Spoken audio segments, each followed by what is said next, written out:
I think there's something to be said, though, about these peons of high art, low art. We talk a lot about awards around here just because they're noteworthy. I think back in the day, the most popular films were often coincided with awards eligibility and wins. Something like Out of Africa, which we've been talking about, is a fairly good example of displaying this idea of success being two-pronged, critical and commercial. Ever so often, a great movie will just do that. But I think there is sort of some egregious rubbing up that the best movie is not always the winner. I think that's a fairly uncontroversial opinion, but that is a case. And it's not to discount Out of Africa, which again, as has been noted here in this amazing comment, the David Lean epicness of it all, and that is wonderful and applaudable. But insofar as 1985 is concerned, what was the more artful and impactful movie of that year, if not something like, I don't know, Kurosawa's Ran or Klimov's Come and See?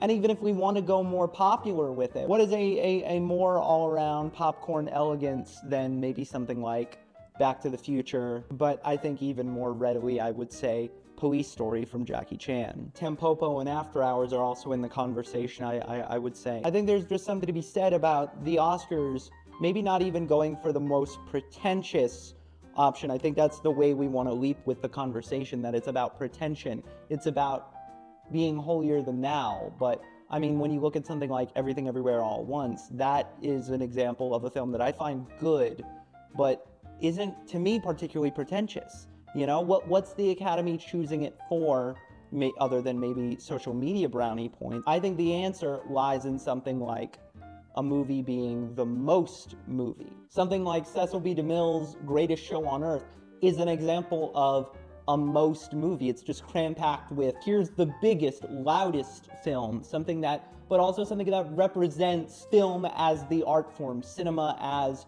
this peon. I keep saying the word peon because it sounds like pee on. Movies that are the Academy and the Hollywood Foreign Press and all these awards bodies, I think, are just noted by the congratulation and the pat on the back. Argo is this. These are films that are salutes to cinema and are good movies. Whether or not they're the best movies of that year, kind of isn't important. I wish a lot of these interests aligned more, but in the end, I think this is just the case to be made that awards don't matter in the grand scheme of things. You want the movie to be good and you want to be recognized for your work, but I think the answer therein lies is just trusting the process, trusting your gut, trusting that you like if you like the movie,